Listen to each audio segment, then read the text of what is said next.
Chapter 43. Now the famine was severe in the land, and it came to pass, when they had eaten up the grain which they had brought from Egypt, that their father said to them, Go back, buy us a little food. But Judah spoke to him, saying, The man solemnly warned us, saying, You shall not see my face unless your brother is with you. If you send our brother with us, we will go down and buy you food. But if you will not send him, we will not go down.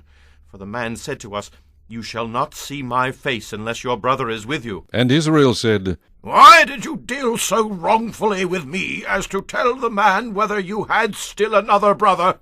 But they said, The man asked us pointedly about ourselves and our family, saying, Is your father still alive? Have you another brother? And we told him according to these words. Could we possibly have known that he would say, Bring your brother down?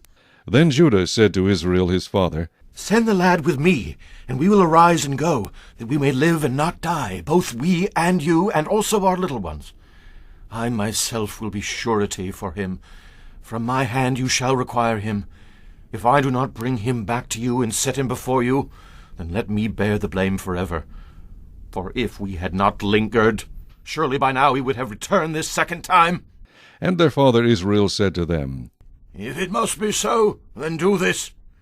Take some of the best fruits of the land in your vessels, and carry down a present for the man, a little balm and a little honey, spices and myrrh, pistachio nuts and almonds. Take double money in your hand, and take back in your hand the money that was returned in the mouth of your sacks. Perhaps it was an oversight. Take a brother also, and arise. Go back to the man, and may God Almighty give you mercy before the man, that he may release your other brother and Benjamin. If I am bereaved, I am bereaved. So the men took that present and Benjamin, and they took double money in their hand, and arose and went down to Egypt, and they stood before Joseph. When Joseph saw Benjamin with them, he said to the steward of his house, Take these men to my home, and slaughter an animal, and make ready, for these men will dine with me at noon.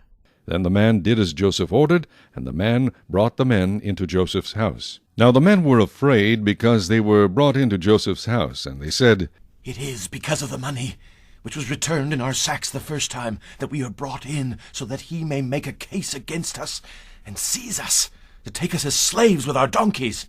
When they drew near to the steward of Joseph's house, they talked with him at the door of the house, and said, Oh, sir, we indeed came down the first time to buy food. But it happened, when we came to the encampment, that we opened our sacks, and there each man's money was in the mouth of his sack, our money in full weight. So we have brought it back in our hand, and we have brought down other money in our hands to buy food. We do not know who put our money in our sacks.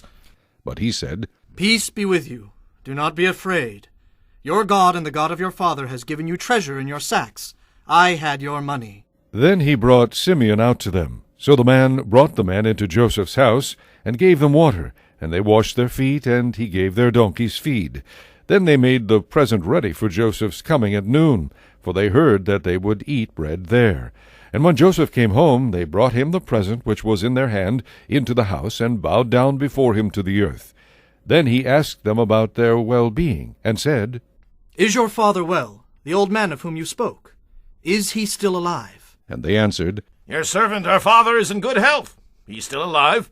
And they bowed their heads down and prostrated themselves.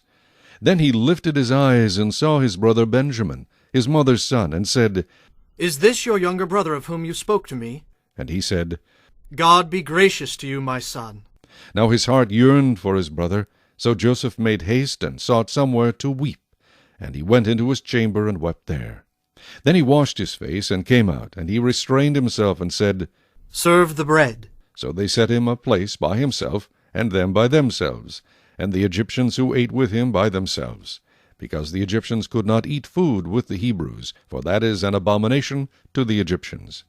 And they sat before him, the firstborn according to his birthright, and the youngest according to his youth. And the men looked in astonishment at one another. Then he took servings to them from before him, but Benjamin's serving was 5 times as much as any of theirs. So they drank and were merry with him.